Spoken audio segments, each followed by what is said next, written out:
Oh, yeah, that's great. Thank you so much. Okay.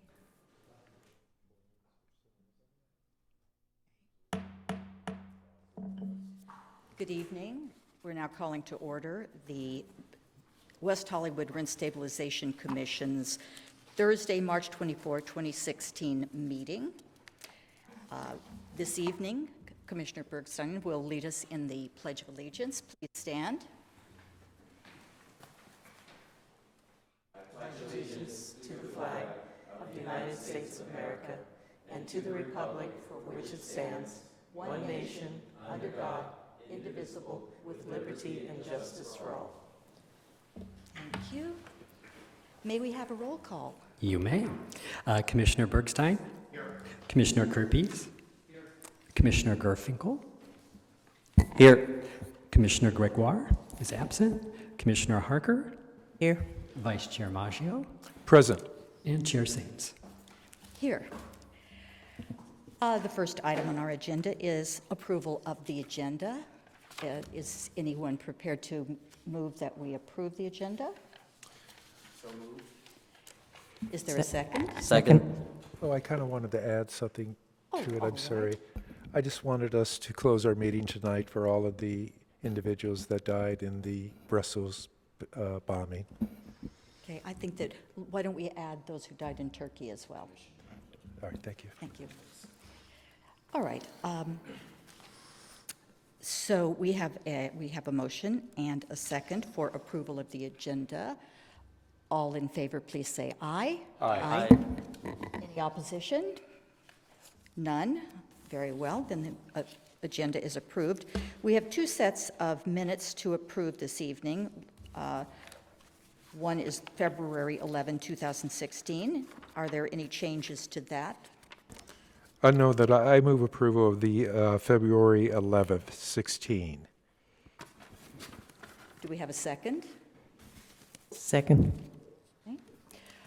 Okay, all in favor of approval of Aye. those minutes? Aye. Aye. Aye. Okay. Very well. Any opposition? There being no opposition, those minutes are approved. Now we have the minutes from December 10, 2015. These minutes were brought back specifically for Rob, so we're waiting for you to... And I appreciate that, and I did notice that there is one of my comments that was left out about the doing a discussion on SCEP, about doing inspections of units, but you know, we've talked about that since then in other meetings, so it's clearly in the record, so I could move to approve the minutes as submitted. Great. Do we have a second? Yeah, are you satisfied? You're satisfied? Well, that's another correction. No, I It said was you not a said- correction, I said that I would move to accept as submitted. Then I'll second the motion. Well, all in favor, please say aye. Aye. Aye. Any opposition? No, those minutes are approved. We now come to public comments. I don't have any speaker slips here. Are there any? I thought there was a gentleman who stepped in, or... I do not believe we have any speaker slips. All right, then we will, Wait a minute. I think Yeah. we do have one. He hasn't handed I it think he in. wants to come up. okay. Come on, Dan.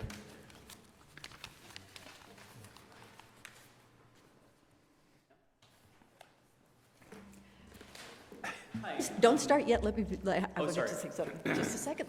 Let me introduce you and then ask you to introduce yourself. But I'd like to begin by saying that we truly value public comments, but because of the Brown Act, we cannot address anything that is not on the agenda. That being said, would you please state your name and city of residence? Dan Terrell, I'm a City of West Hollywood resident for 22 years, and I live at Sierra Bonita Apartments, which is a Section 8 managed apartment building. My comment tonight is actually somewhat part of that, but not really directly related to it. I attended the Disability Advisory Board meeting last night. I think it's undervalued or under-supported by the public, so I think that there's a real call to have more public support of that. There was a woman who spoke for Aid for AIDS and the Alliance for Housing and Healing and Housing, a service provider. And she had mentioned that they are going to have to move out of their current location, which is catty corner from City Hall on Harper and Santa Monica Boulevard. They provide a lot of services for people who are HIV disabled. And they had a location to go to on Fairfax that fell through. So I find it really hard to understand how many of our social services are moving out of the city without any sort of support for their commercial leases financially that could come from subsidized somewhere from the city, when we do seem to be flush with money for other things that may not be as important but are important to people who are disabled in the city. And that's really it. Thank you. Thank Thank you. you very much.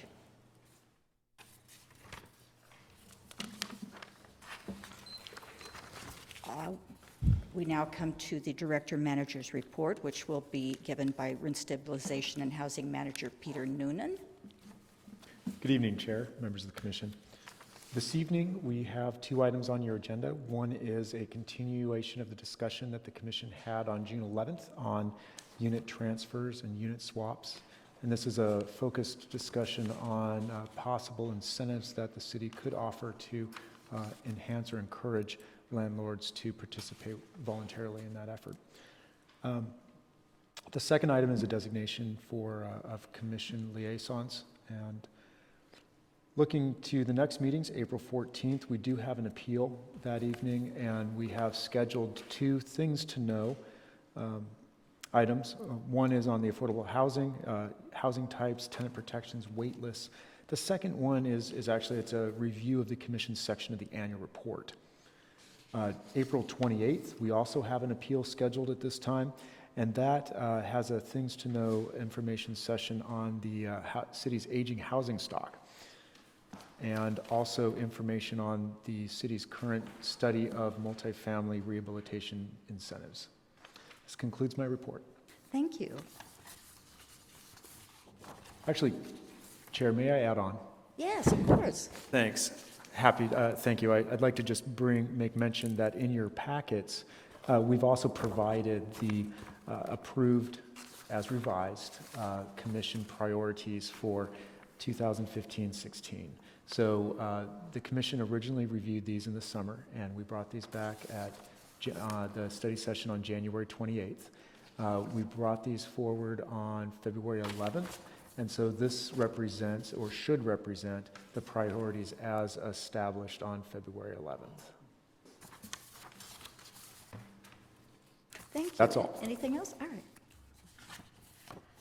right. Do we have any Commission comments?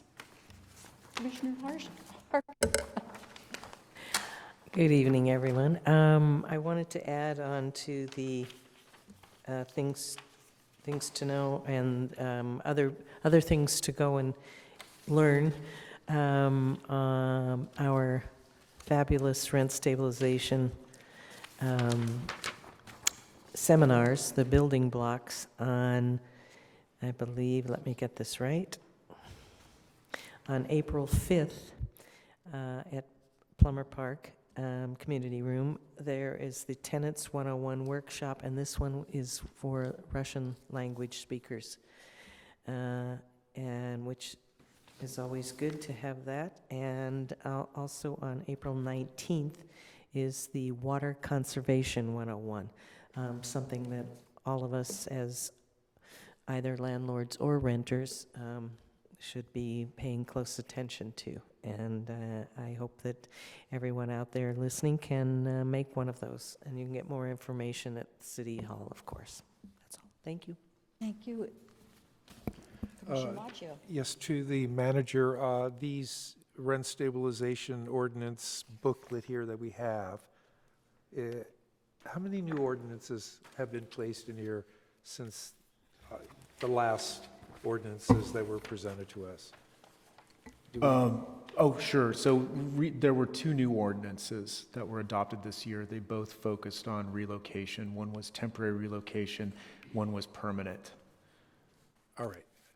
So there's 2 new that have been added to the existing.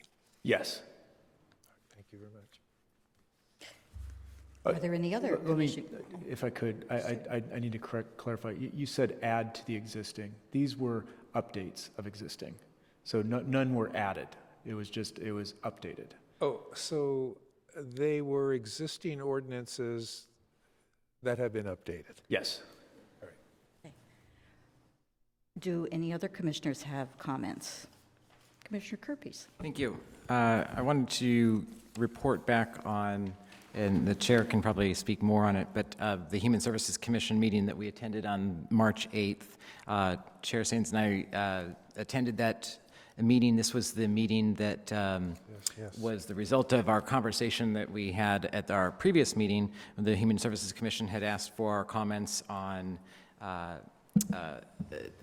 various issues related to housing that they wanted to take in, or we wanted them to take into consideration as they prepare to look at the grants and the funding for social services programs for the next year. Chair Sains represented us extremely well, and I just want to say that thank you to our staff in the housing department, but also to Social Services Manager David Juni for accurately capturing all of our comments that we had made in response to the Human Services Commission questions that had been posed to us, and condensing them into a list and responses that was clear and understandable. I think that was evidenced by the few questions they had for us, really, compared to the other commissions and advisory boards. So if you could pass it on to David, that'd be great. Were there other commissioners there, other commissions represented? Yes, all of them. All of them. So it was Well, except, well, not planning. all right. So it was a group of a combination of all commissions that discussed these issues. Yeah, I don't think it was all of them, but any of them that had to do, like Disabilities Advisory Board, the Senior Advisory Board, any commissioner advisory board that you would generally think of might have some contact or interaction with various social services or... Was this agendized? Were you all agendized, or was this a group discussion? Well, it was a group, it was a directed group discussion, All right. actually. The people on this Social Services Commission, Human Services Commission, would call upon the representatives of other commissions and boards, and then ask them questions about the list of comments that they had made. So the commission that hosted asked the questions. Services, yes. Yeah, these were the questions that we all gave answers to at our last meeting. The Human Services Commission had asked, I think, 3 or 4 questions from us. Three, there were three yeah. questions. And then we, as a commission, had given answers, and then those were all put into information for the commission, and then the questions they asked the commissions that were present, or the advisory boards, were clarifying questions on those. Because they've been trying to figure out what services might be deficient, since they're going to be putting out, what do you call it? It's not bids, or what is it? I think it's a RFP for various contracts and services. Yeah. So they found there are deficiencies, and they're trying to Yeah, correct them. All right. yeah. And it helped to Because they're reviewing prioritize. the existing contracts for all the social service providers that currently the city contracts with. It is an exhausting process to go through. In addition to the existing agencies, sometimes we'll have a couple of new agencies that will come in and do an RFP and try and get some dollars from West Hollywood. If you've never attended the sessions that Human Services go through contract by contract, hats off to them. It's an exhausting job. I think the budget is $2-point-something million a year in social services, which is extraordinary for a city this size. And my hat's off to that commission. Was there any mention of us losing PATH as the PATH contract, that the PATH was no longer interested in re-upping, as it were? Recall that, do you? Yeah, they actually made a few announcements. I think the city is still working on how they will deal with that when it actually occurs, but there was an announcement made that at the end of PATH's contract with the city, that they it was word that they had not intended to reapply or to renew a contract with the city. But that won't end for several months, I believe. But the city is trying to find solutions for that. Yeah. There were also other comments made by staff, or other announcements made by staff dealing with other excuse me, social service providers that their services, or may affect the services they provide to the city as well. SOVA being one of them, a similar situation that was mentioned by the gentleman from the audience, that they would be moving from their physical location right now from West Hollywood when their lease is up.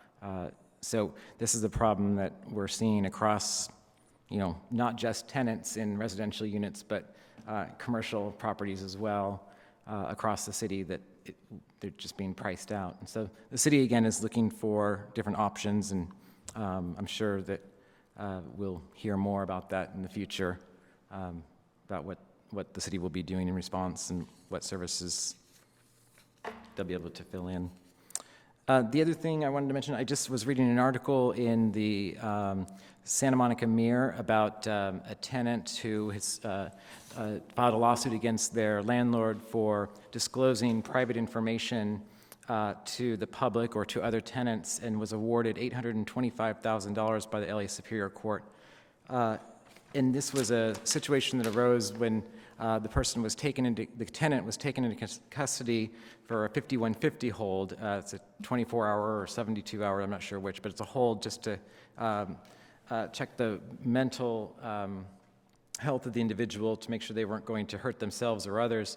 That was actually, when I first read the article, I thought, wow, that's great. The landlord shouldn't be spreading that information. And then I read the notice that was placed at the property, and I realized that I don't know anything about this case and the details about the case, but I realized reading the notice that was posted that it could have easily been a situation where they were simply notifying neighbors, or felt that they were notifying neighbors about a concern that the neighbors and they, the landlords, had, and they disclosed a little bit too much information and found themselves in this situation. So I thought it was a relevant point to bring up to both landlords and tenants.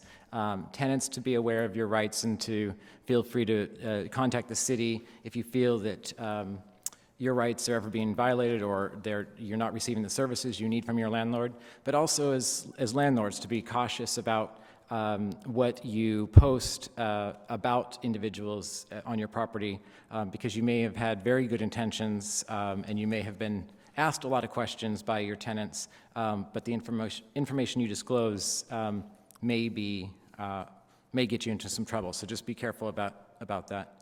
And the final thing, then I'll be done, is I do have I have a concern about our last meeting, how it was canceled. It seemed to be canceled last minute. In fact, I was thinking the day of that I got the email, where's my agenda? I haven't seen my agenda. I should probably call on that. And about the time that I was about to call on it, I received the email saying that the meeting was canceled. And in the past, whenever a meeting's been canceled, it's usually come up in a manager's report, or even the tentative ones have come up as in, if we don't have an appeal that night, we'll probably cancel it. And I think I've never had a problem with that in the past, and I don't have a problem with that moving forward. What I am concerned about, though, is not having the ability, had I ever in the past had a problem with the cancellation of a meeting, I could have voiced it at that moment. I'm not too worried about the moving whatever we had on the agenda that night forward, but in the future, I would like to maybe have a conversation as a commission to figure out how we want to deal with last minute or potential cancellations, I should say. There are some situations that come up where there's a lack of quorum, the staff finds out, we wouldn't be aware of that, and if lack of quorum, there's no reason for us to waste our time and show up here, rush over here if the staff already knows that. So I have no problems with that, those last minute cancellations. But I think considering that we had our study session, we had quite a bit on our work plan for the year, our priority issues, I think we have plenty to do even if we don't have a hearing. So I'd like to maybe at our next meeting have a more formal discussion about how we go about doing that, in case there are any members of the public who, I know the crowds that usually fill our auditorium, I hate for them to come on one night thinking that we're going to be here and we're not, without any notice. It would have to be agendized if you want. I think that's what I just asked. Well, So what I would But say we're is, gonna- you were I would gonna like do to, all right. I would like to agendize this for a future discussion so that we can discuss how the commission feels about that. I'm not quite clear on, are you talking about how we feel about late cancellations, or do you How- want a yeah. process or That if- procedure to be followed? Because I was called. Oh, no, I was notified. It's not like I showed up. The chair canceled the meeting. Yes, Peter and I conferred, and he explained the circumstances that were. So I guess that And my, so I said, well, it seems to me that there was that it makes perfect sense to just go ahead, since we don't have an appeal, and there will be enough time at the next meeting to handle the item that otherwise would have been handled at that one. It just seemed like a logical thing because, they were shorthanded at so this was school and- by the call of the chair? Pardon? So this was by the call of the chair? This was, yes. Okay. So, are you saying that you wanted some kind of a procedure in place? As long as the chair canceled it, I can take that up with you. It's really, I feel it's a But you didn't commission know who- decision, so. You didn't if know the who chair- canceled it. I didn't. That's the point. Oh, I He didn't know see. who canceled it. Okay. So he does want there to be a procedure. But to tell you the truth, Josh, been on this commission for many years, I hardly remember any cancellations. That's right. I mean, Very this rare, is- very this is the rare. first time it's happened, and I think I made that clear as well, that this has never happened before during any times that I remember. And this was not a big deal. What I'm saying is that should this happen, I don't want this to just randomly happen again. So that's why I would like a policy in place. But if it was the chair's decision, I'm supportive of that being the policy. But if we want to, we can continue talking about this now, or we could Agendize set it. an agenda item so that we can discuss it in the future. Would it be appropriate for us to have the conversation now? No. No. I'm just going to say that, normally I make all of my commission comments at the end of the meeting, but that was actually on my list, that we have canceled a couple of meetings since I've been on the commission because there were no appeals scheduled. And my feeling is that we have a rather ambitious agenda of items that we've identified that we'd like to work on for the rest of the year. So not so much speaking to what Commissioner Kirby was saying about the last minute cancellation, but when we don't have any appeals, to me, that doesn't mean we don't have a meeting. The department was shorthanded at the time, though that was part of the consideration. I mean, it had to be a rarity. It's very I rare. can't imagine, Yeah, the staff is just so diligent. like I have I so much said- staff at City Hall, I'm not sure, unless Director Noonan wasn't available, there should be somebody able to pitch it for staff. So we have a well-staffed City Hall. Like I said, this has never happened before, and now that I've learned that the chair was the person who was consulted and decided, I am satisfied with the cancellation of the last meeting. Should it be a cancellation outside of that, or outside the scope of how we've operated in the past, I would like to have a discussion about that, but right now, there has been no parting from the path we've been following for any time that I've known of the commission, now that I have that information. Well, Peter, what is the procedure if we decide a meeting? Do you call, is everyone called or emailed or, no? Yes? Is that, Sorry, what is the question? if a meeting is going to be canceled?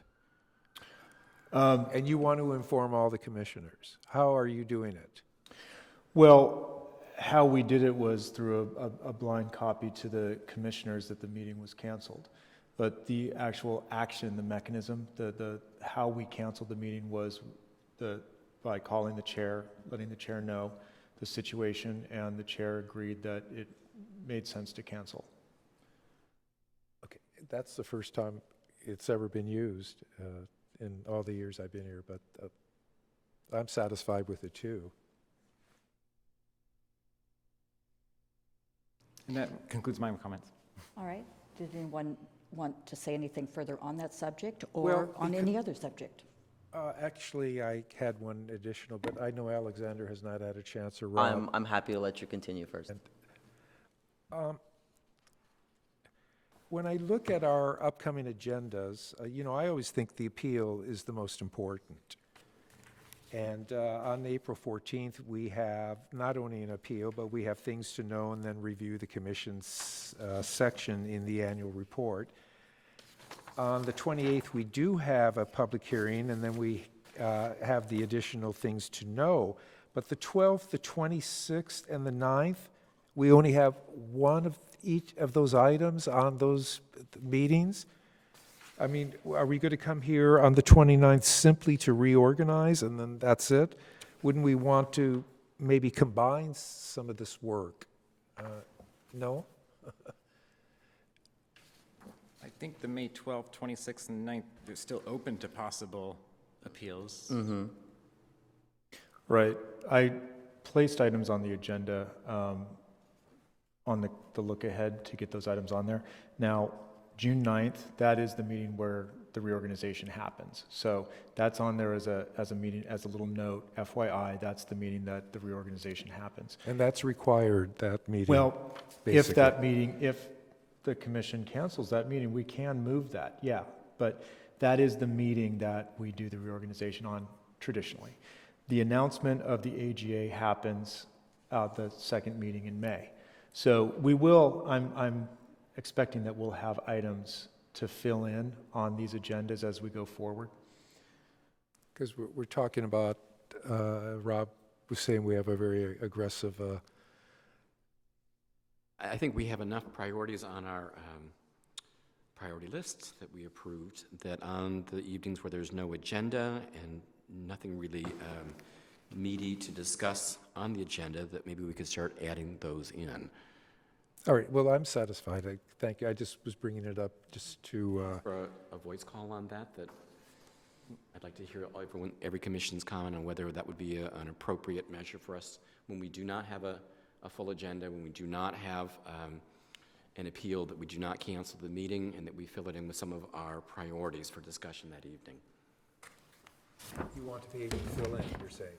Well, okay. We can decide which and when, but I'm saying when we have a light agenda or we have no appeals, that rather than canceling a meeting, that the commission agrees we're going to be discussing some of our priority issues. And I think this is part of why I mentioned, and maybe I'll make a motion right now, if the chair will recognize me, to make a motion that at our next meeting we have a discussion around meeting schedules and upcoming agendas.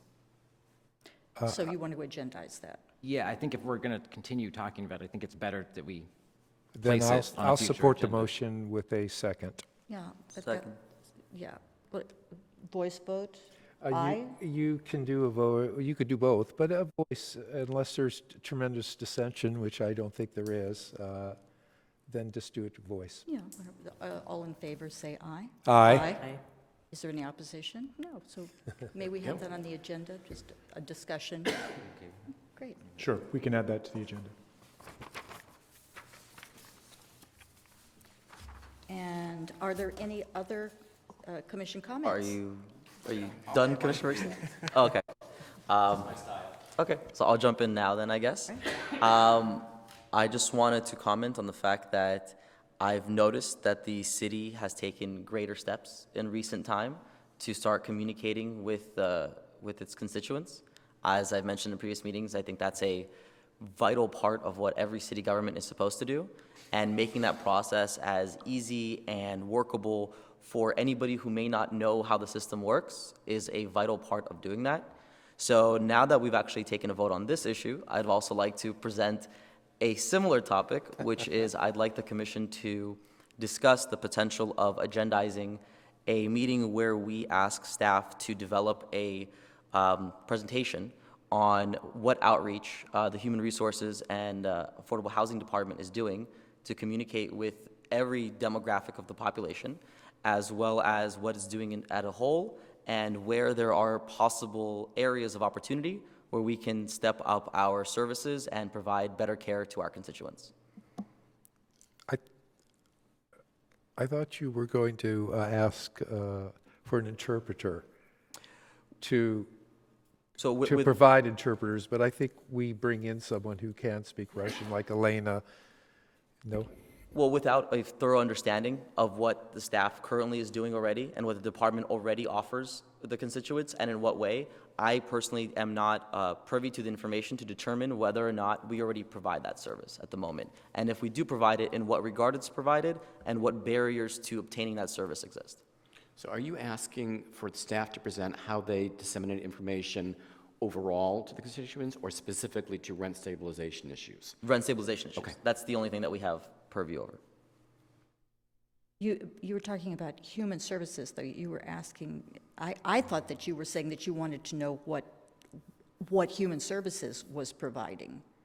So as from my understanding, and please correct me if I'm wrong, but the department as a whole encompasses both human services and affordable housing concerns.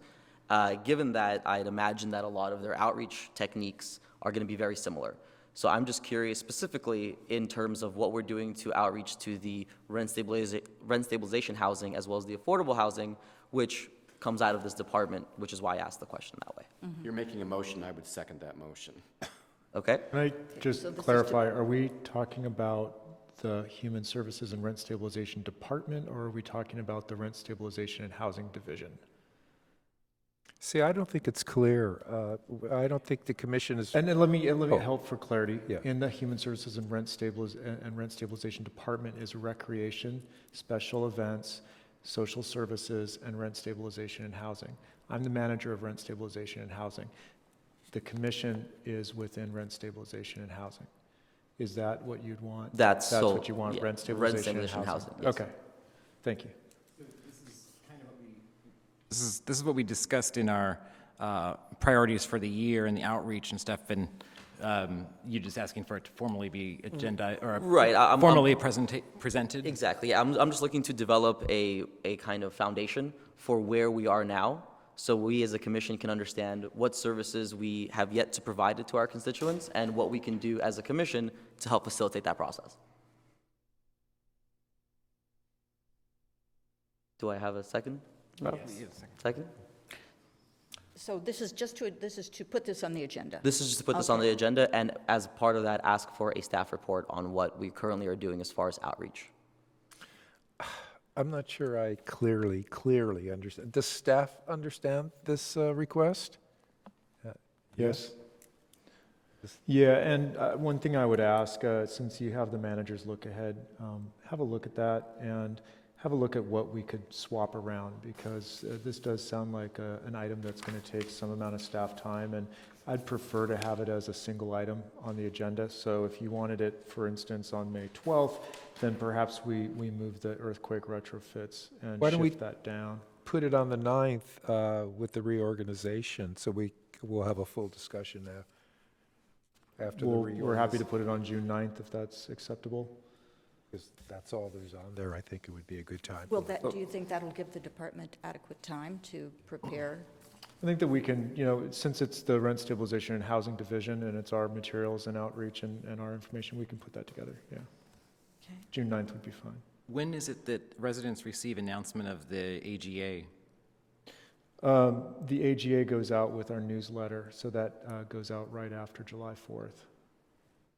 So is there However, it's announced, the commission announces it in May, so it's public at that point, but we include that in the newsletter and do our announcement that way. The reason I ask is not that I have any ideas for, adding to the newsletter or anything, but should something come up about how the newsletter is done, let's say, not to say that I'm, critiquing the newsletter at all right now, but would that give staff enough time to make adjustments if necessary for something like that, or a mailing that's going out, whether it be that mailing or any other mailing that the department is sending out related to rent stabilization issues?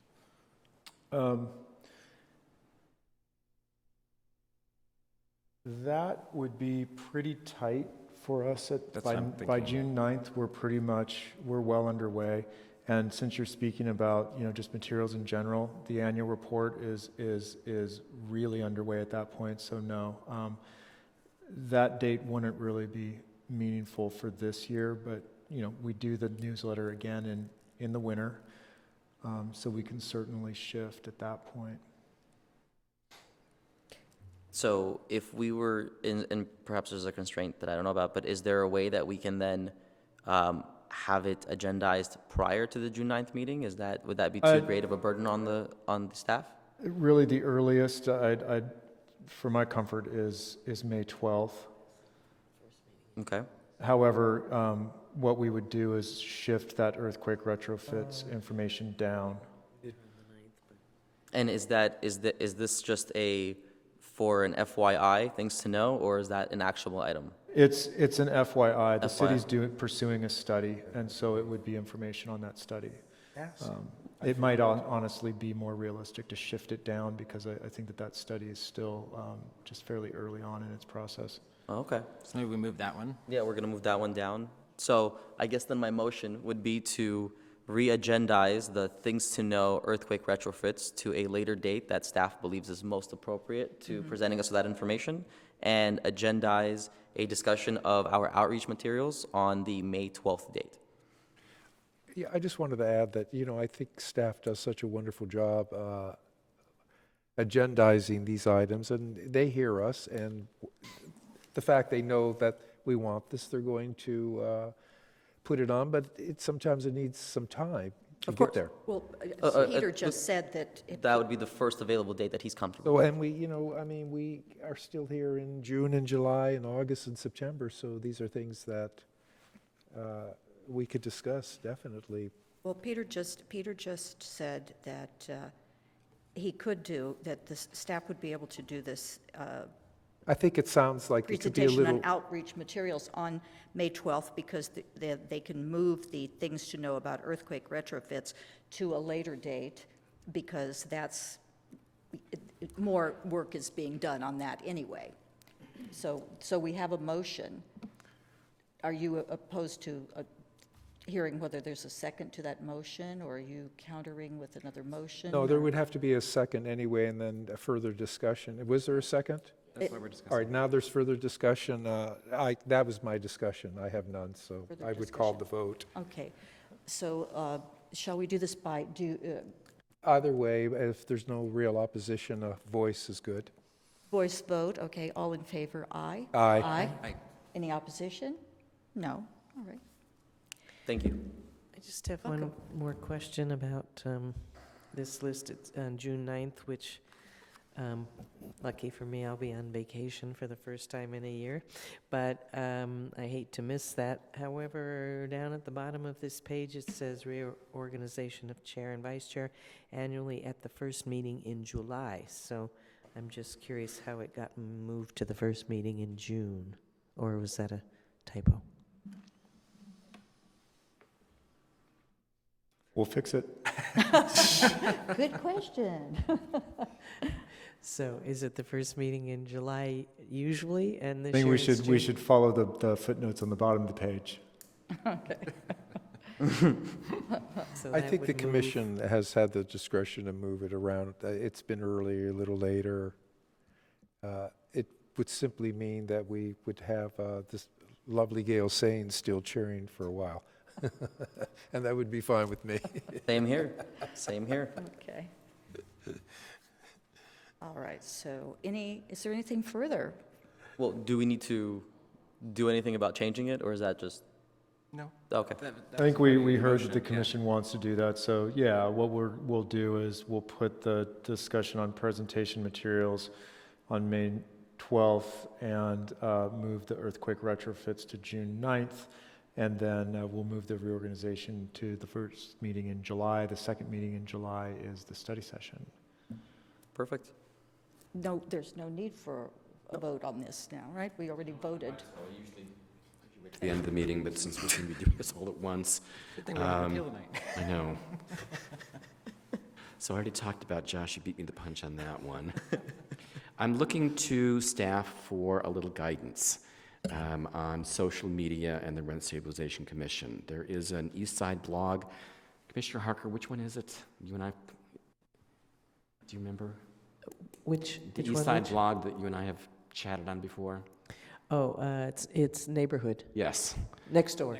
Sorry, next door. Which is a really nice tool for learning about what's going on in the neighborhood. But someone said they were a 30-year resident of West Hollywood. The building was being sold. He was being evicted. Didn't know what to do. So I just chimed in and said, get thee to City Hall as quickly as possible. Go see rent stabilization. Private message with any questions. This person was less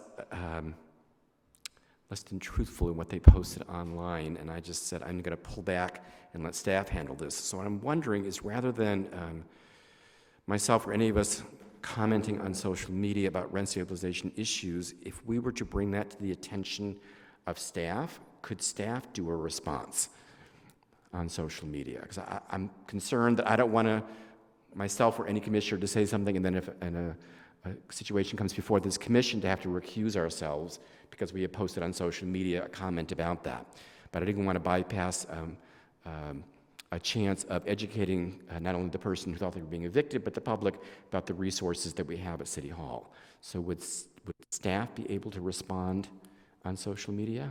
Let me take that under consideration, Okay. and let's continue the conversation. Okay. Well, and rather than doing that, I think you've done this and other people have commented, it's a large area. There's only about 125 residents of the east side of West Hollywood who are on this, who are active on it. And usually it's, recommending a handyman or a lost dog or whatever.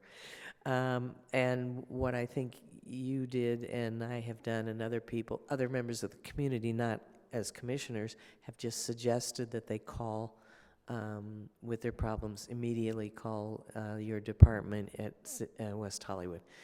I think rather than having you have to deal with going on there as staff member and dealing with these people, that the person having the problem needs to take the initiative to call the city. And I think that's what I've been advising.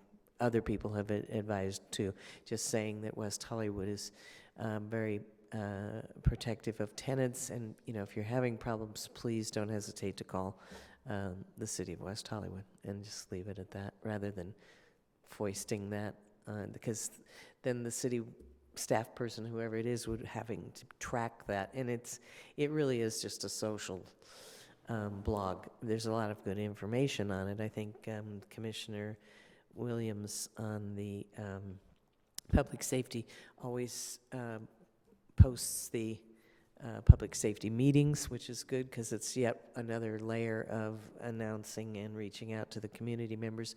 And I mean, I could certainly do that as well. If, suggest if people are having trouble, that if they, haven't been able to get a hold of someone at City Hall to come to the meetings. But I don't think we should be asking the staff to keep track of that.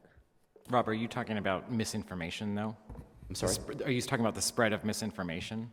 I'm talking more about it. I think it would be a lost opportunity for us to help educate the public. So I'm happy to foist it on staff if they can get clarification on that, what would and would not be allowed. I don't mean they would go into specifics about your specific case, your specific apartment, but to reach out as a staff to say, we are here, this is what you need to do. So if I could ask for further clarification, I would appreciate that. Yeah, I'd be happy to. Okay. And then, as long as we're talking about agendizing, I'd like to see if we can put in the agenda the non-smoking rent-stabilized units on turnover. As I mentioned a couple of meetings ago, UCLA got, I think, a $2 million grant specifically to work with landlords and landlords associations on how to make their properties non-smoking. So this is the limited time they'll be doing this with UCLA. They are itching in their pants, so to speak, to come and speak here at West Hollywood Rent Stabilization. So I'd like to see if we can fit that in on the agenda, and I'm open to suggestion from staff as where that might fit. I would suggest that we reach out to UCLA, we find out what times are good for them, what dates, and we set it after we know that they can attend. Would you like me to reach out, or would you like staff to reach out? We'd be happy to. Yeah, if you could provide us with the information, we'll be happy to. We'll do so. Now, would it be prudent to maybe discuss all types of smoking, or do we want to be very specific with only cigarettes? Smoking. All smoking. Smoking. All right. And then last, find my copy. I gave everyone a copy of there was an interesting article in the Los Angeles Times business section called Eviction System Gets Gamed. I know that we hear horrendous stories about what landlords do to try and force out people on units that are under market value, but this article actually talks about a company that helps tenants not pay their rent. And if you look at the second column from the right near the bottom, the manager of this evictions company, he's just helping the little guy. He said a few months of rent-free housing isn't much to ask of landlords. I haven't heard of any cases where this business is being utilized in West Hollywood. What I am hearing stories of are tenants who are being evicted for not paying the rent and realize that they go long enough, it may end up at court, and that goes to mediation, and the landlord just wants them gone. So I haven't heard anything about this company, but it makes me nervous. There's fairness on both sides for landlords and tenants, and this is clearly not. Thank you. Thank you. Do we have are there any other comments that the commission wishes to make? No? All right. Then we arrive at unfinished business. And so, Mr. Noonan, are you presenting the apartment unit transfers presentation? Yes, I just have a very brief statement to provide for the commission. So a little bit of background on this. On June 11th, the rent stabilization identified a number of ways that the city could incentivize landlords to voluntarily participate in apartment unit swaps or transfers. Now, by loose definition, a unit swap is when two tenants swap their units. And a unit transfer is when a tenant moves from their unit into a vacant unit. In both cases, it's understood that the tenants remain at their existing rent and preserve their existing housing services. So on January 14th, the Rent Stabilization Commission received a presentation from Ala Chasnik with Bet Sedek. That presentation was on reasonable accommodations and also on unit transfers. Those both are regulated by the federal government through the Fair Housing Act. Now, the city doesn't have jurisdiction under that law. However, the city could explore possible incentives to landlords who participate as a means of supporting the ability of tenants to remain in the community as their housing needs change. So, on page 14 of your agenda packet, we've provided the Commission's suggestions from that June 11th meeting. We've also provided the staff report from June 11th as background information for your discussion.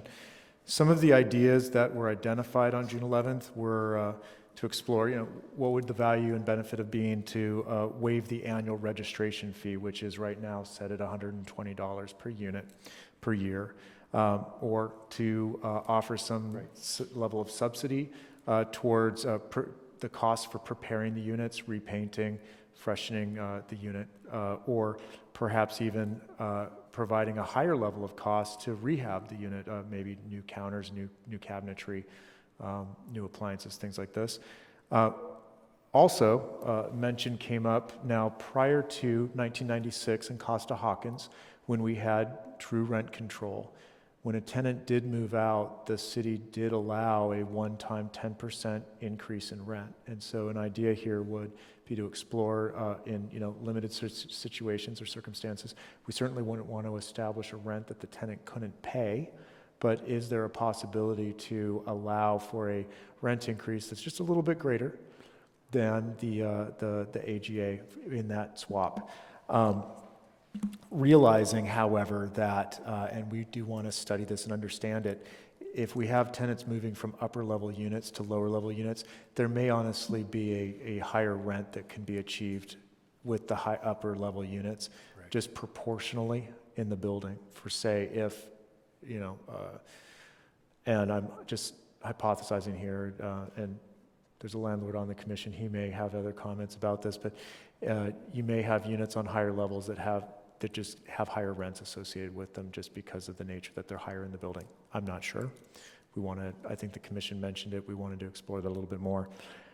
The other item that the commission identified was helping, assisting with moving and moving costs. So this evening, if the commission would continue further this discussion, either on these points or add in additional ones for us to look at.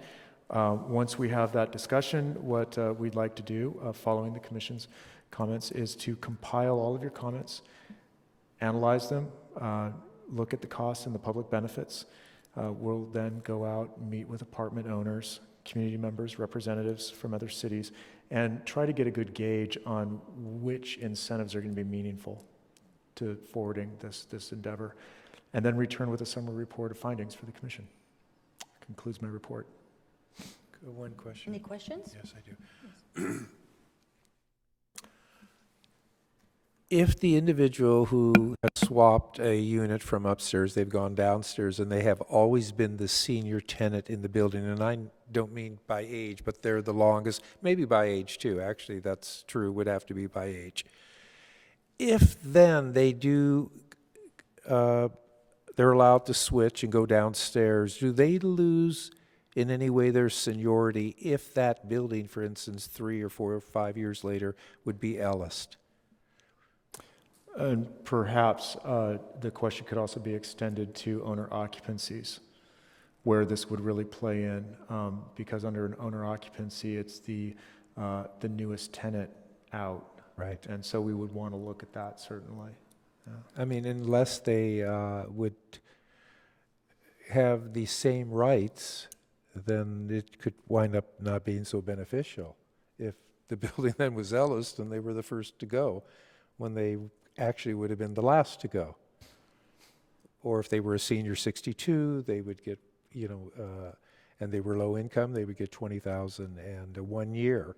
Would that still remain the same if they became a new tenant? Well, it would, because anyone from 62 older would get a year anyway. I'm just curious about the rights, but this should have probably been now part of our own discussion, but it was just maybe a question to clarify. And it is a good, valid question. I've taken note of it, and we'll bring this item, we'll bring the discussion back. I think that we can, I'm happy to comment on that, and we'll look and make sure that what my assumption is correct, and bring that back to you. Wonderful. Commissioner Harker? First of all, I'm happy to see the incentives. We hadn't had a discussion about that because, again, I think that the landlords are not particularly interested in accommodating this if it means a great loss of income. And didn't we discuss, I think, that basically the leaving of one apartment means that that's a vacancy, and the leaving of if it's a swap, not a transfer, that the other one's vacant, and that technically they could raise both units to the market rate. Correct. Right. However, under the Fair Housing Act, that it would not be allowed. So a Right. unit transfer is it's a technical term under the Fair Housing Act, and the rents would be maintained. It's not something that the city has jurisdiction over.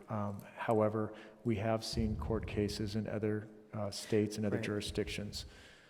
Yeah, so I'm happy to see that some monetary incentives here, because again, we want to take care of our landlords, our business people, equally, on equal footing with the tenants, unless they are willing to do it out of the goodness of their heart, which we shouldn't expect them to. I'm happy to see these various or potential incentives, and I thank you for looking into that. Madam Chair, if I may. Please. I'd actually like a little bit of clarity from staff, if I may. Mr. Manager, can you please give us a little bit of direction on what type of comments you're looking for? I noticed that in your next steps, you noted that you're going to be meeting with apartment owners, community members, and representatives from other cities to gauge meaningfulness of potential incentives. So are you just looking for us to see what incentives we would like to recommend for your discussion with these individuals? Or are you looking for our personal analysis of the viability of these incentives? At this point, I wouldn't expect the commission to assess these on their viability. Perhaps I'd recommend that the commission just voices, anything, blue sky. Let's just cover the all bases on incentives.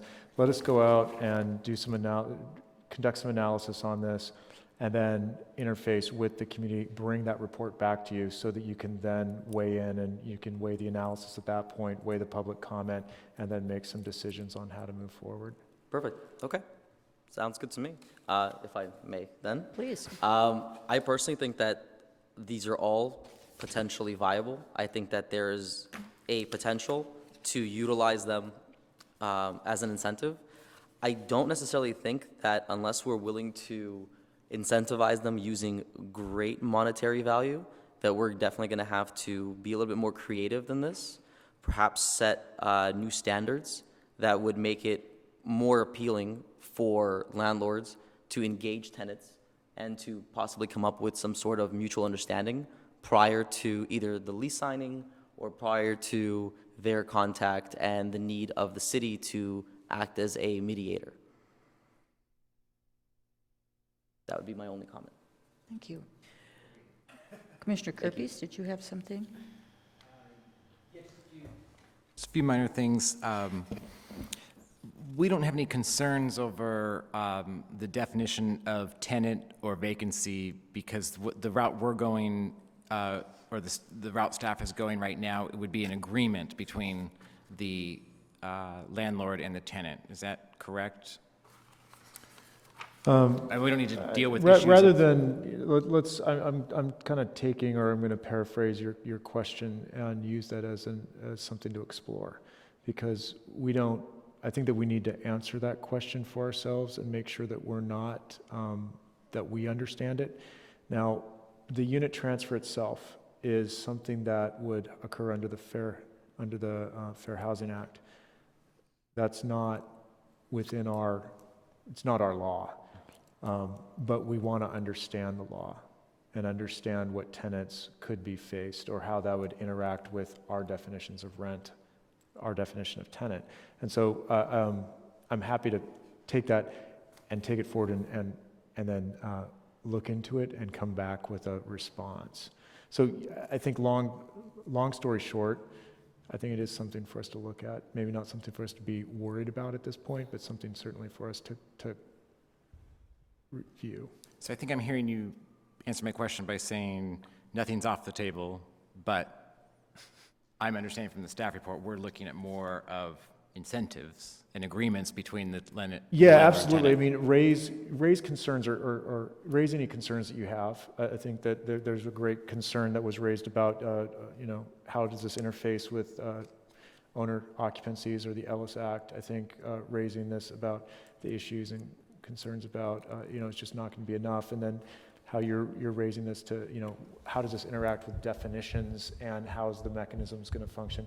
I can tell you outside of this conversation, we are looking at, ideally in the next budget, having some money for a consultant to really look into unit transfers for us so we can have a really good understanding of what's happened out there. As when we went and looked, we didn't see many in our local area. We did see some that had happened in New York. We saw some that in San Francisco. One was from Santa Monica. But we didn't see a whole lot of case law from LA. We haven't had them here. And so we're not experts on it, though. And so we wanted to go out and really understand what they actually are. This conversation, and what we could do as the city is how do we incentivize, how do we make it easier? Because I got to tell you, one of the things that we did see in these court cases, and they're court cases for a reason, and that is the landlord wasn't willing to do it, and they were forced into it. And I guess that's where I'm coming from, is like, if we're not worried about, if we don't have to worry about in this conversation about what tenancy and vacancy, or what tenancy and vacancy means. I mean, I'm pretty much not too concerned about the landlord losing financial interest in a situation where we're moving somebody from upstairs to downstairs, from an old apartment to a more likely refurbished apartment, and even if it wasn't refurbished, you get to go up to market. So I don't really have a whole lot of concern for giving a whole big incentive to the landlord, because they are already going to be making more money out of a unit transfer. And if, well, I'll just leave it at that. But a So- little incentive to perhaps help the tenant. Yeah, I mean, I would like to do it in a way that is amicable, we have buy-in from the landlord, but if there's any authority that the city has to be able to do this, you know, we always want everyone to come to the table and be happy and like what we do, but we're going to have a lot of old people really fast that are getting more and more frail by the day, and that shouldn't even be in upstairs apartments right now, and that should just be taken care of by their landlords, because that's what good people do.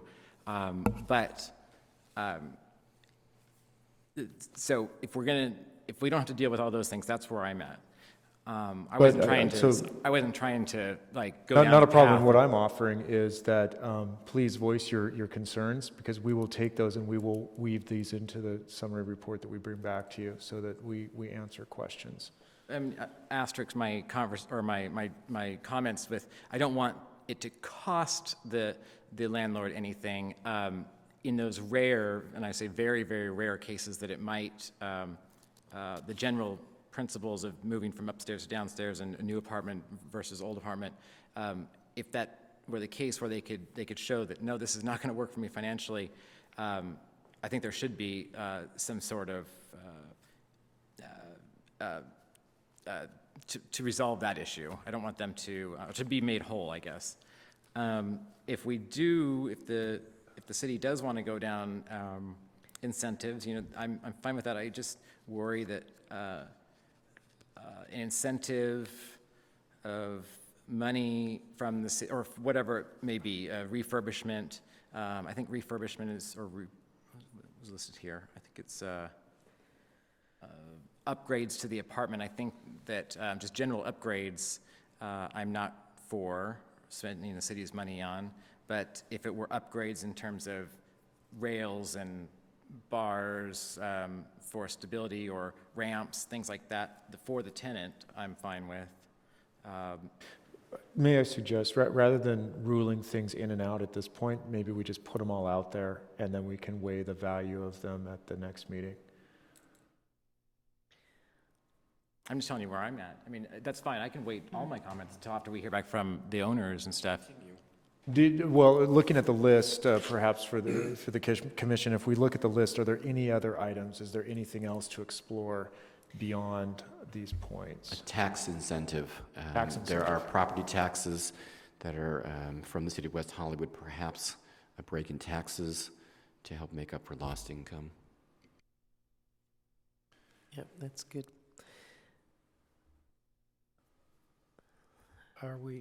Has everyone? Also, is there any way to broaden the scope? This says, as such, long-term senior tenants living on upper floors and tenants who become mobility impaired, maybe to refer, or that there wouldn't be an age. It does say, or tenants who become mobility impaired, but we seem to be talking, or the discussion seems to be going mostly to seniors. But if someone moves in and is 25 years old and is paralyzed in a motorcycle accident, I think that we should be more specific than tenants who become mobility impaired, or without, I don't know, how would we say this, without regard to age. Yeah, that's a very good point, I think. Well, Take that into I mean, consideration. Could it come under the ADA reasonable accommodations? But I think perhaps to state it so there's no question about the fact Well- that it's anyone who becomes mobility impaired and there's That's how I read it, though. Yeah, well, perhaps here's to this comment, and something that we will all be learning about as the Aging in Place, Aging in Community strategic plan comes forward, is that it's really not about age, but it's about your mobility. Right. And so you can have seniors that are very fit and able to climb those stairs, and you can have someone that's a lot younger, as you've pointed out, that can't. And so we will definitely make sure that we refine the message so that it is very clear that this is a mobility Right. situation, that it's not essentially linked with age, but that it is mobility focused. Good. Thank you. Thank you. Yes, you certainly may. Commissioner Kirby, you are my friend, but I have to take you to task when you said that landlords should do this because they're good people. Speaking as the landlord, these are our investments, and we are looking for a return on investments, just the same as when you put money into your 401k account, you're looking for a return on those stocks and mutual funds. In theory, is what we're talking about possible? Yes. Is it probable? I don't believe so. In the case of a long-term tenant who is living in an apartment that is substantially below market rent, who wants to move into another unit that's become vacant that would normally be going for market rent, that landlord is now facing not only not getting that increase in rent on the vacant unit, they're facing the costs of turning over 2 apartments. We do have a lot of what I call mom and pop, mom and mom, pop and pop landlords in the city, and some of them do have really personal relationships with their tenants. I have a neighbor who he hasn't raised one of his tenants' rent in 17 years because they become best friends, and as long as he owns the building, that'll happen. So is it possible? Sure. I have to be honest and tell you that I think to hire a consultant is money not well spent by the city. This would be on such a case-by-case basis and landlord-by-landlord basis. I just don't think the odds are in the favor. And I see, our good friend Yola Dore lives in a rickety second-floor apartment with rickety little stairs, and she has asked the property owner, can I move to the downstairs unit? And the answer is not unless you want to up your rent. And she clearly is such a valued member of our community. So I would hope that you're going to reach out to AGLA and have them as part of the discussion. That's the Apartment Owners Association of Greater Los Angeles. But I really don't have hopes for this becoming a viable policy with the city. As again, I can't speak for every landlord, but for the majority, these are our investments. For the smaller landlord, this is our only, our major investment. And for the city to say, do a nice thing, let this person move, while it may tug at our heartstrings, the wallet sometimes speaks a little louder. Thank you. Maybe just by changing the simple word from should to could makes it a little more palatable. Well, are we looking to make this a part of the ordinance, or are we looking to make this a voluntary? Let me clarify again. This is possible under the Fair Housing Act. We don't have any say, yes or no. It happens. Right. It can happen. We just haven't seen it happen a lot. But as far as we can tell from the cases that we've seen, this is a reality, and it can happen, but it's under the federal jurisdiction. So what we would like to have, the conversation that we had, that we were putting forward, that the commission began on June 11th, that we continued on in January, and now, with learning about reasonable accommodations and unit transfers, and now we're coming back to the incentives, was to look at, are there ways that the city could make this easier? Are you saying that the federal law is that they have to We have accommodate them? Now, I'm not a lawyer, and the folks in my division we're not lawyers, but we have looked, we've seen court cases out of New York, out of San Francisco, and one in Santa Monica. I have talked to people, and they know of it happening in the local area where landlords have done this, but we would what we were mentioning is in the budget is not necessarily having a consultant come on board, but to request a report from a more knowledgeable source on unit transfers and what the practicality of that is, or just to better understand it. As far as we can tell, though, to answer your question directly, yes, it's in the Fair Housing Act, and it is something that can happen without us. So, and would they have to sue to do that? Would the tenant have to sue? That's correct. That's actually not correct. Those are the ones on record that you're seeing.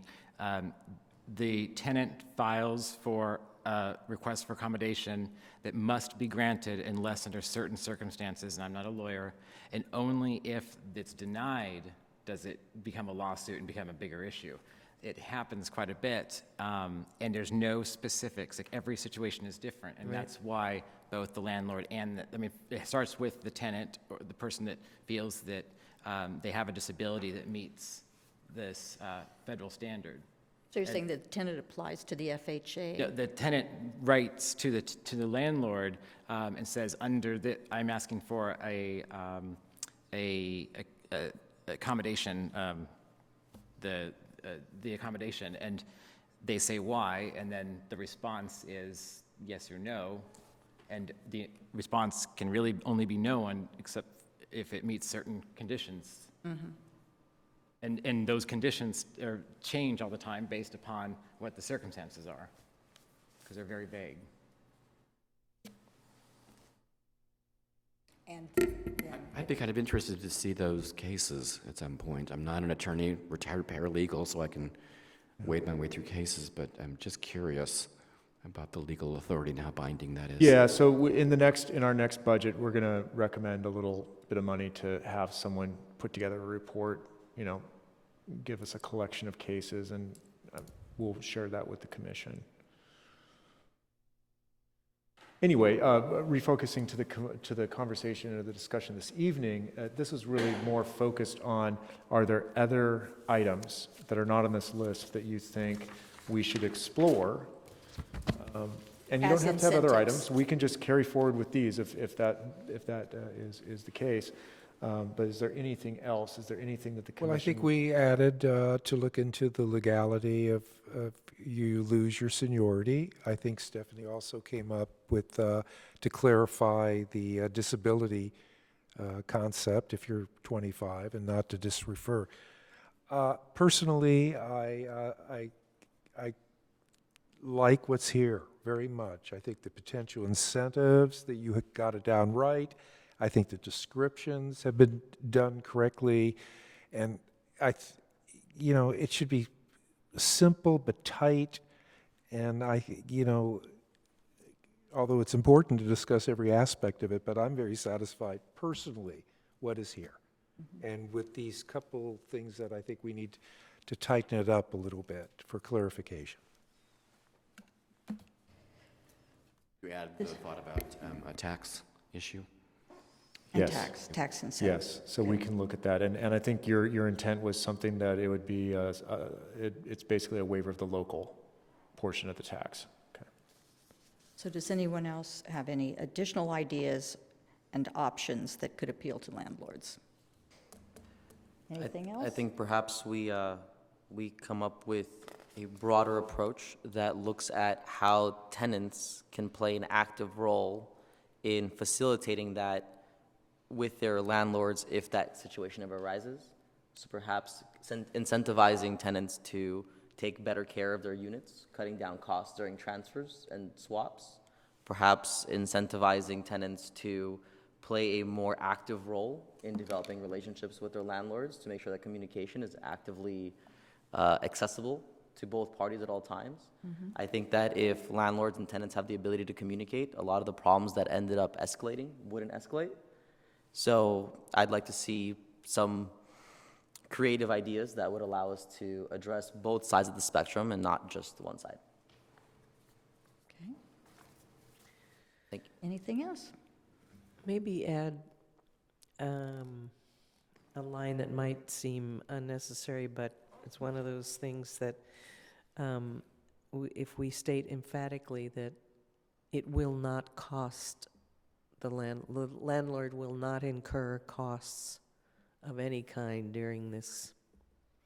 But that, it already kind of says that. I mean, because we're already exploring assisting them, we're already exploring giving them tax.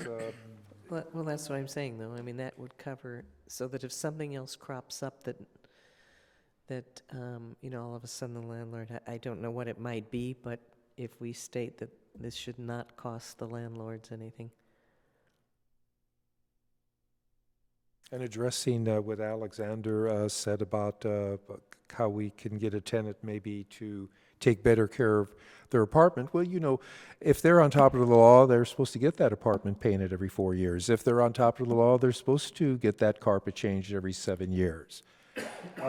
So what else can they do but to keep it clean? And certainly you don't want frayed drapes, and there's a time on that too, and shades. But if they know what is expected, the apartments should be fine. Have we finished this discussion, or is there anything more? I think we're all right. I move we receive the report, and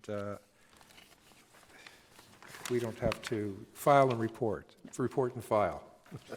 If you liked, you could direct us to analyze these potential costs and public benefits, reach out to the community, and return with a report. And Yeah, so that's move. exactly what we'd like to have you do. And Well said, Peter. you're going to, because you said you were going to compile the comments, analyze the potential costs and benefits, and you're going to be meeting with apartment owners and a variety of people, and then you're going to return with a summary. So, yeah. Excellent. That's exactly what we want. Okay, Perfect. So now thank you. you have a second Second. item that you are bringing to us. Designation of commission liaisons. So in your mail, you should have a form here, one-sided, and it lists the commissions, the city's commissions, and then there's a blank to the right. So this is to facilitate the conversation, and this is the commission's opportunity to designate members of the commission as liaison to these different city commissions.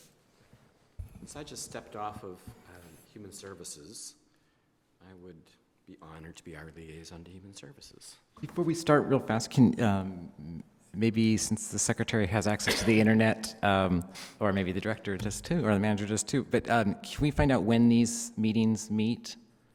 I know some of them, or maybe we as a group, we can put the meeting times together so that we know whether we're even available to. Humans, oh, I see, yeah.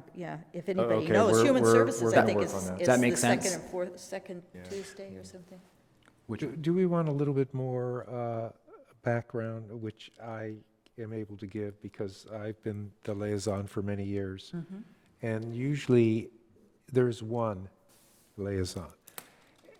And sometimes that's hard to even get the one because people don't want to put out the extra work. But what's so encouraging is, like, there's 3 people here already who want to be liaisons. Yes, So therefore, that's going to be interesting, because don't you think the person who is the liaison should kind of be the face of the commission? So in other words, when they go out, they identify with that person and that commission.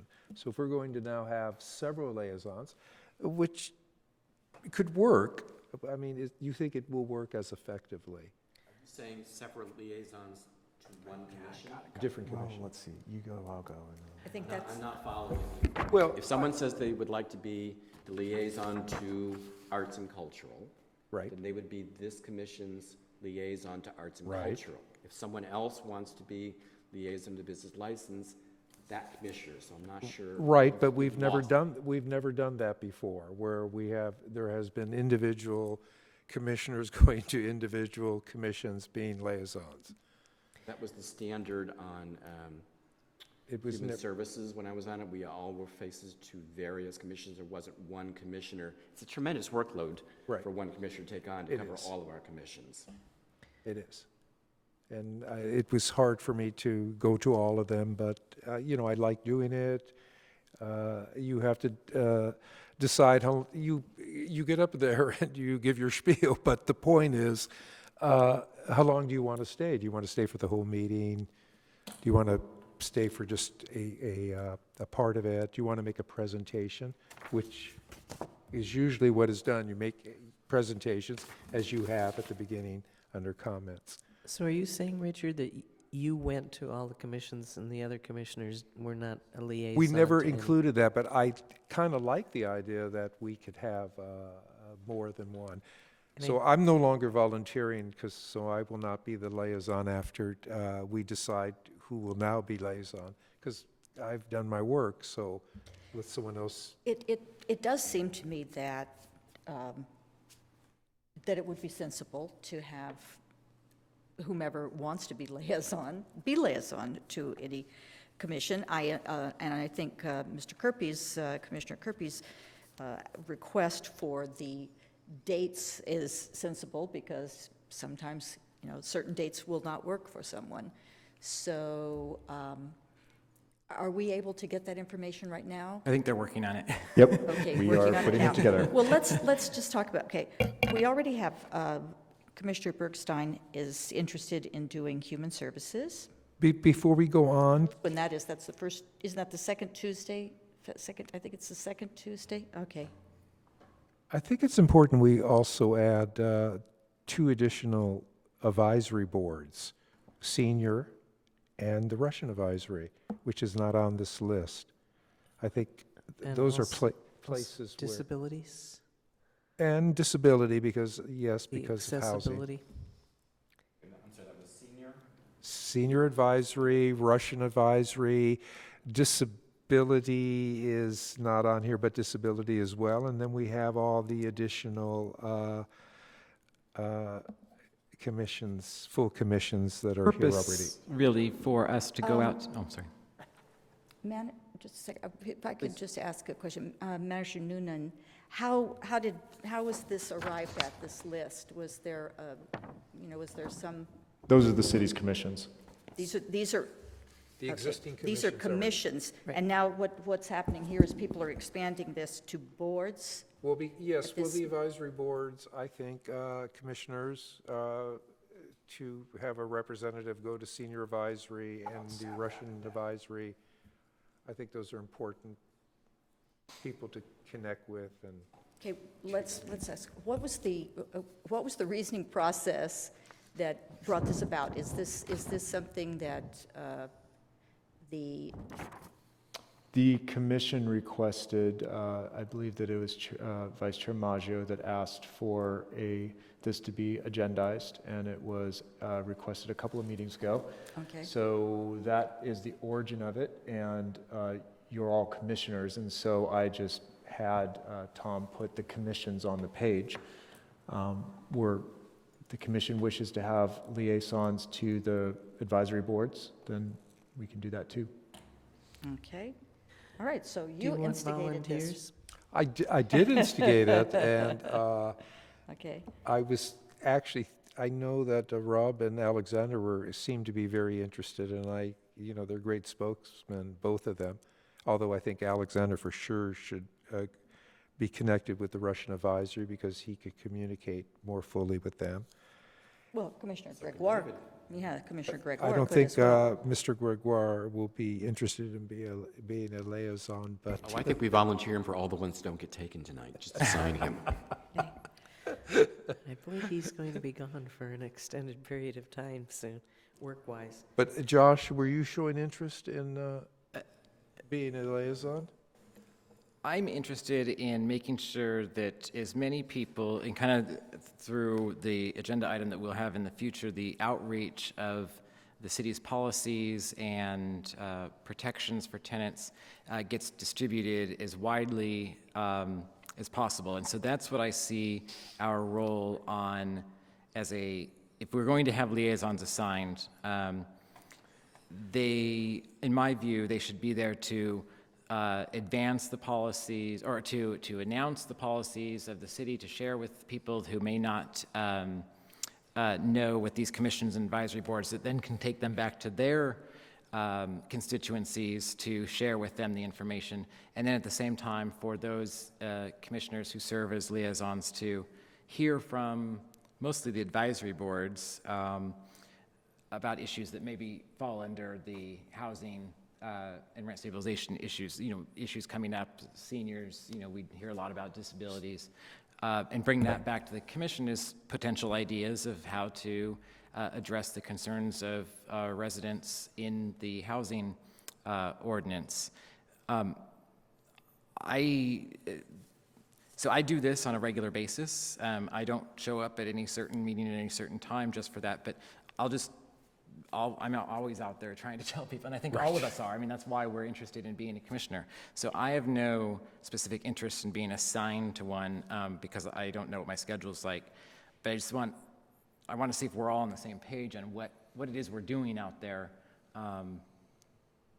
And hopefully we do this in other areas of our life as well. It's really talking about what we do here and how it affects everyone. And it may be more specific or more germane with a senior advisory and disability and even Russian advisory, because these people, housing is so very important. But I think if we get too many people involved, I think it becomes just too much.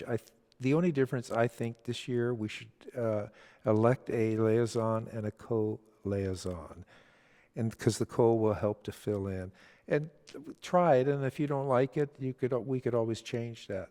So I think Rob should be the liaison to all the commissions, and I think Alexander should be his work with Alexander as his co-liaison. If I can just say that when I was liaison to this Commission for Human Services, I certainly didn't come to every meeting. I watched the agendas, and there was something pertinent to human services. That's when I would come, or for the study sessions.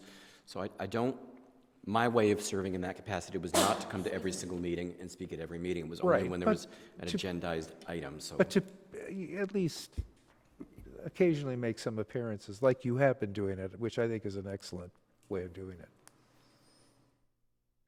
Well, does anyone else have any response to what Commissioner Maggio has just proposed, having two liaisons as opposed to having other people? Because I'd be opposed. Commissioner, you're opposed? Okay, because we didn't even get to find out if other people were interested. I would say that if anyone on this commission is interested in being a liaison, they should be a liaison.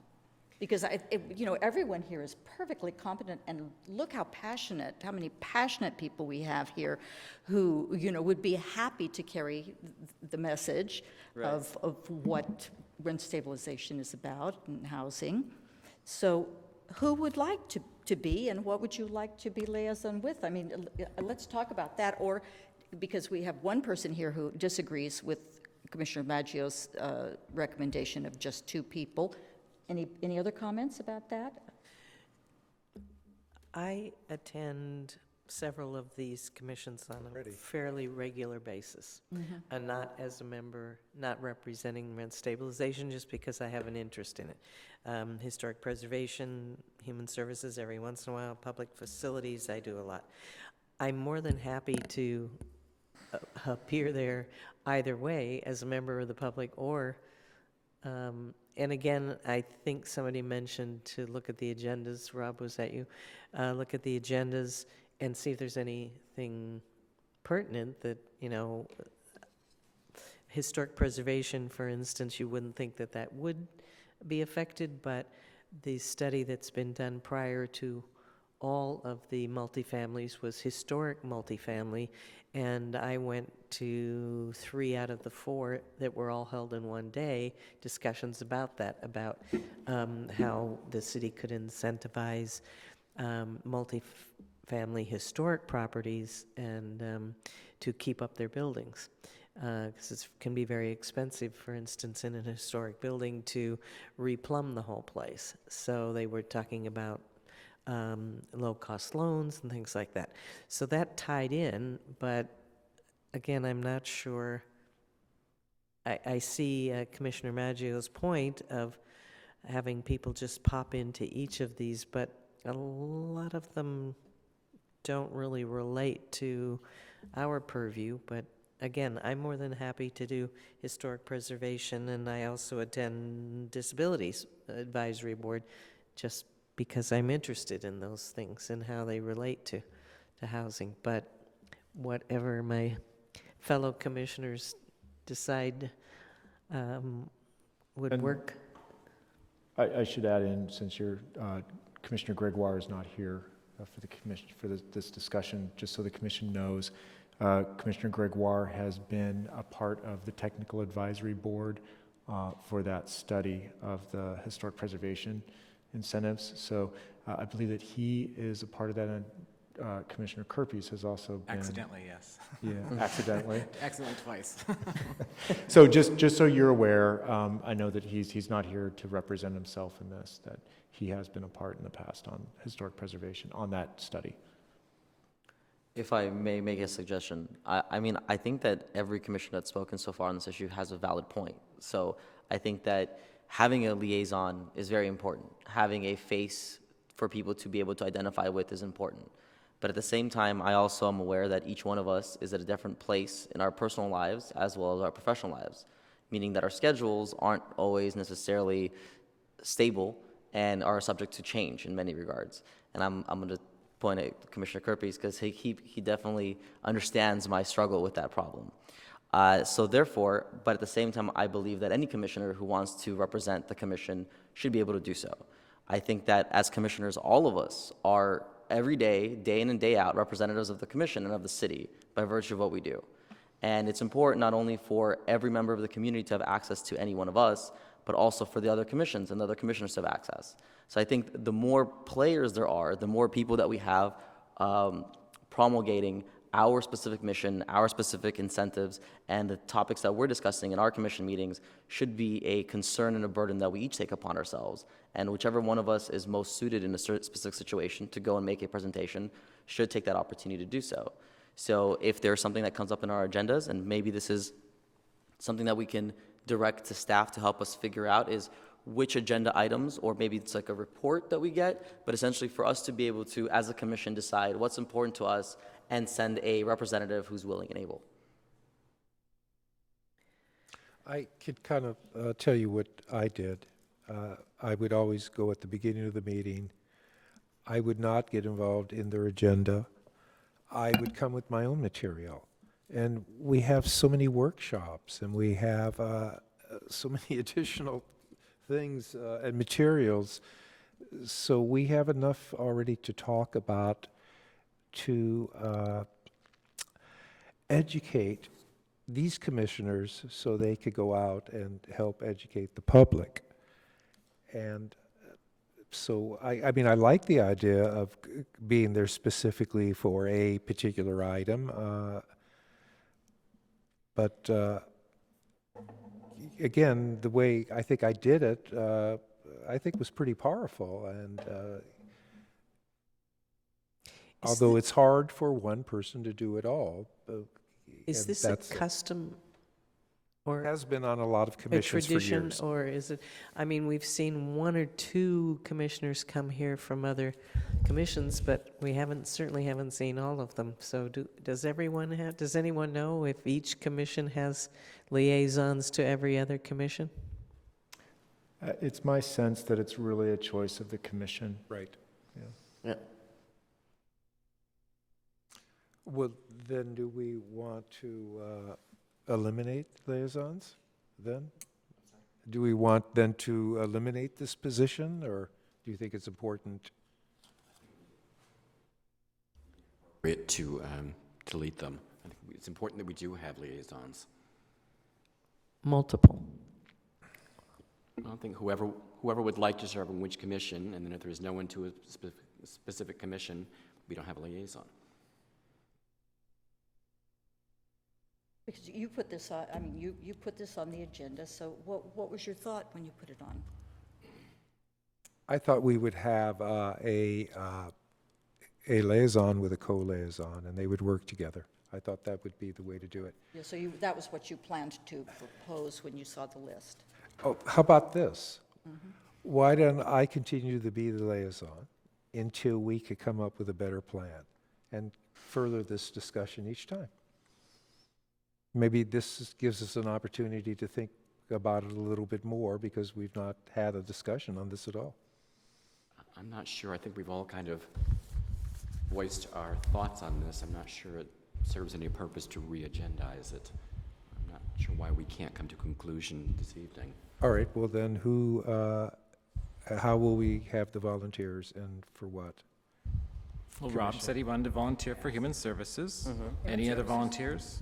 And I think disability that Commissioner Harker, Great. I attend that anyway, and I attend historic preservation, so I could do one of each. Perfect. All right, I will, you know what? I will, how about me taking senior advisory? And how about business license? And who took human services? Anyone yet? Rob took human services and you took business license? Senior advisory and public safety. I think that could relate. I'll take public safety. Okay. I can add, and I'll cover planning. I know. Planning? Did you want planning? Okay. How about Russian advisory? Someone, that would be nice. I wonder who you guys are going to look at. I want you to speak up, please. I am willing and able. No, you know what? You're not going to be able to do senior advisory. It meets at 2 o'clock, I think, in the Well, day. Let's go with volunteers first, all right? So Well- you were going to volunteer. Now it's your turn to volunteer. Right, so I can volunteer for the Russian advisory. Okay. Also a very odd time of the day, too, I think. But anyway, Tuesday at 7, third Oh, it's- Tuesday at 7. 7, okay. Yeah. But not our weeks, the alternate weeks. It's the city council meeting weeks at 7, Tuesday at 7. I think the only other early one is arts and culture. Don't they meet at 5? 5.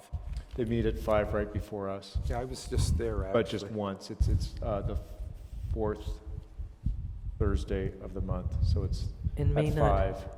and may not have many agendized items relating to rent stabilization. I'm just guessing. But it's actually a good place to talk about the workshops, and there are a lot of interesting people there, and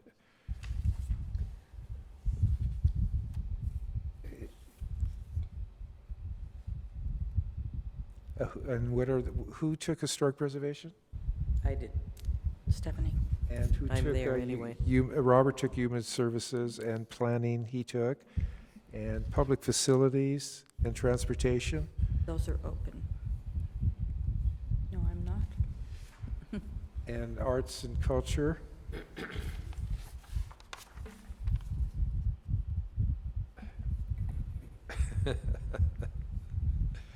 So just to be clear, though, the expectation is not that we're going to attend every meeting, but Exactly. simply meetings that are pertinent or when we have pertinent information to disseminate. Both perhaps pertinent, and maybe you have an opportunity on that day to go because your schedule might be a little lighter, Right, so you just go. fair And enough. Okay. So how many more are you taking? I think that for the stability of the commission, it's best that I limit it to one at this time, and if anything, I can always step up my efforts. What can we volunteer Commissioner Gregoire for? But perhaps staff could send him an email saying these were commissions where there's no current liaison. If you're interested, please let us know. So, is there anything further on this particular topic? So did we cover everything, or just those things we're able? Public facilities and arts and cultural affairs and transportation seem to be. And most of the advisory boards. And who took? So the public LGBT advisory board is still open, I transgender took advisory senior board is still advisory. open. I took. Richard, I thought you took public facilities. No, did I mishear you? I beg your I thought you took Public safety. Public safety, sorry. I did take I took public safety, Got it. senior advisory, and I took Business. business. license. They only meet once a year. Aha, a clever choice.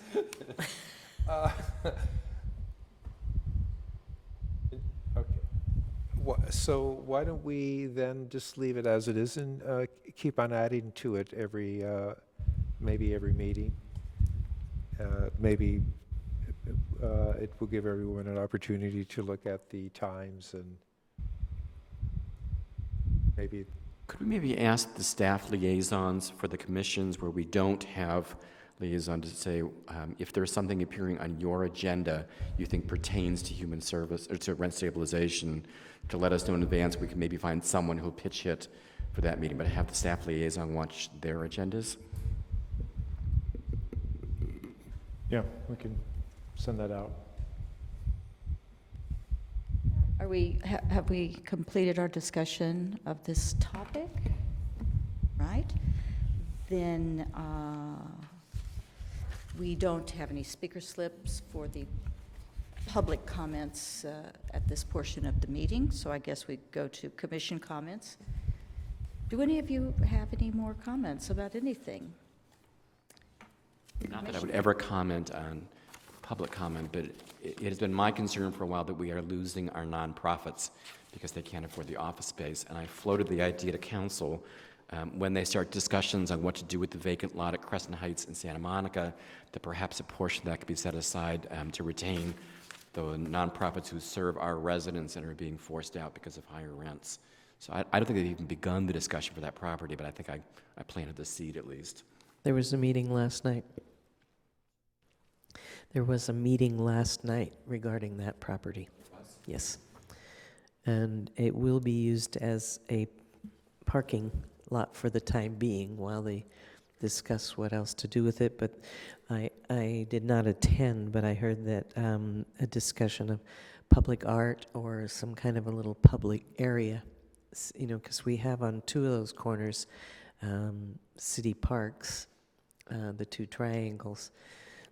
My dream would be to get rid of the dry cleaner on the other corner and have those four corners be like a little city center, something for all of the public to use. Because we have Matthew Shepard, right, on one corner.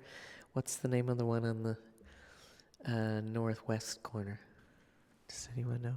Anyway. And you're talking about the vacant lot as well? Yeah, the one on Crescent Heights. They just discussed that at the Arts, and apparently there will be a wall that can be used for artists, a large wall. Great. Yeah.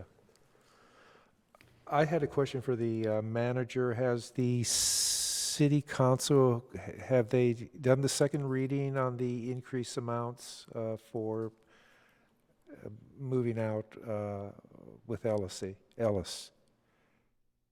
The relocation fee schedule was adopted by resolution that doesn't require a second reading, so that is in effect. It went into effect when the ordinance went into effect on March 3rd. So all the new numbers are in effect? That's correct. Okay. I have a question for staff. There are 75 new units at Movietown, aka Avalon Bay. Is that for seniors? They're I don't know if it's considered inclusionary. It's the whole separate building, is it? Right, yeah, so it's it's part of our inclusionary program. It is being run by the West Hollywood Community Housing Corp. It is part of the tax credit allocation committee, so it will have, the incomes will be based most likely on the TCAC incomes, and then the rent will most likely be based on City of West Hollywood rents. So the structure is going to be very similar to the Dillon and the Huxley in that manner. It is 76 units. It's going to be for seniors, so age 62 and older. And what list who will be allowed to apply for those? Those will come off of our existing inclusionary housing list, and we're going to start based on age of application. And we don't have anything yet I that... missed your last sentence. You're going to start with age of applicant? Correct. Age So of we're the going with the applicants? oldest, the applications that are the oldest in our list first. Chronologically, not the Chronologically. not the applicant's, not the, applicant's, not the, applicant's age. No, Okay. list of age Sorry. of application. Yeah. Thank It- you. And It's a very good question. are we calling that a senior housing, though? Is there an age limit or requirement? 62, 62 and up? 62 and up. Right, that's. And are there any provisions for people who have been Ellised out, seniors who have been Ellised out? They do have priority, certainly. We do offer priority to, To the Ellises. currently, right now, I believe we have 8 people on our priority list, so they will receive invites. And those are people who've been Ellised. Yeah. Right. Yeah. We have 8 at the moment. If people have moved when they were Ellised, are they eligible to apply for Yeah. the newer location, or are they? What do they want us to do with it? That's what I want. There are 2 people that I know of who have had city assistance. They were placed in other inclusionary openings. But one of them asked if they were going to be eligible to apply for the new housing at Movietown. I don't know enough about these situations. It sounds like you're asking about specific people. Perhaps we can talk about this Okay. after the meeting. Are there any more commission comments? Okay. Staff comments? Yeah, I did leave each of you with a stack of the information coordinator's business cards. So if you do find yourself in a situation where you want to pass on our phone number, please do. We do have folks that are very skilled and talented in rent stabilization. They're knowledgeable and they're here to help. That's all. Thank you. So this brings us to adjournment. The next regular meeting of the Rent Stabilization Commission will be April 14, 2016, here in the West Hollywood Park Public Meeting Room, Council Chambers. That's correct. Commissioner Maggio, would you like to? Can you just say?